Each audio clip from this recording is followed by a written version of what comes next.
Shalom, and welcome to the Garden Tomb. The Garden Tomb is located in Jerusalem, just to the north of the Old City.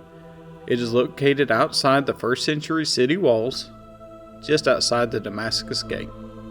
The sights to see at the Garden Tomb are Golgotha, or Skull Hill, the wine press, and of course, the actual tomb. The Garden Tomb was uncovered in 1867. General Charles Gordon worked more than any other to promote this site. Gordon noticed this while visiting his friend Horatio Spafford, who was the author of It Is Well With My Soul. This Golgotha has been given this name due to the skull that appears in the side of the hill.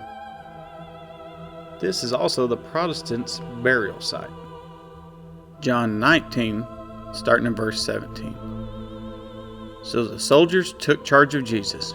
Carrying his own cross, he went out to the place of the skull, which in Aramaic is called Golgotha. There they crucified him, and with him two others, one on each side and Jesus in the middle. Pilate had a notice prepared and fastened it to the cross. It read, "Jesus of Nazareth, the King of the Jews." Many of the Jews read this sign, for the place where Jesus was crucified was near the city, and the sign was written in Aramaic, Latin, and Greek. John 19, starting in verse 38. Later, Joseph of Arimathea asked Pilate for the body of Jesus. Now Joseph was a disciple of Jesus, but secretly, because he feared the Jewish leaders. With Pilate's permission, he came and took the body away. He was accompanied by Nicodemus, the man who earlier had visited Jesus at night. Nicodemus brought a mixture of myrrh and aloes, about 75 pounds. Taking Jesus' body, the two of them wrapped it with the spices in strips of linen. This was in accordance with the Jewish burial customs. At the place where Jesus was crucified, there was a garden, and in the garden a new tomb in which no one had ever been laid.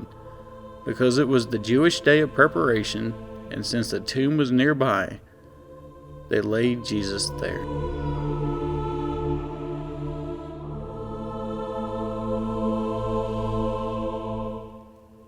Because of the wine press and cistern, we know that during the time of Christ this would have been a garden, not a flower garden like we see today, but a vineyard. During the time of Christ this would have been a very busy road and would have been the type of intersection a crucifixion would have taken place.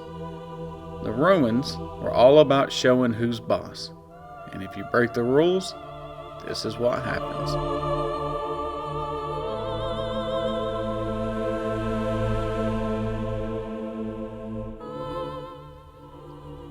Now, is the Garden Tomb where Jesus was really buried? We may never really know, but it is not the traditional site. The traditional site is the Church of the Holy Sepulchre. But the fact is, it doesn't matter. It doesn't matter if the events took place here or at the Church of the Holy Sepulchre, because both places are empty, and that is all that matters.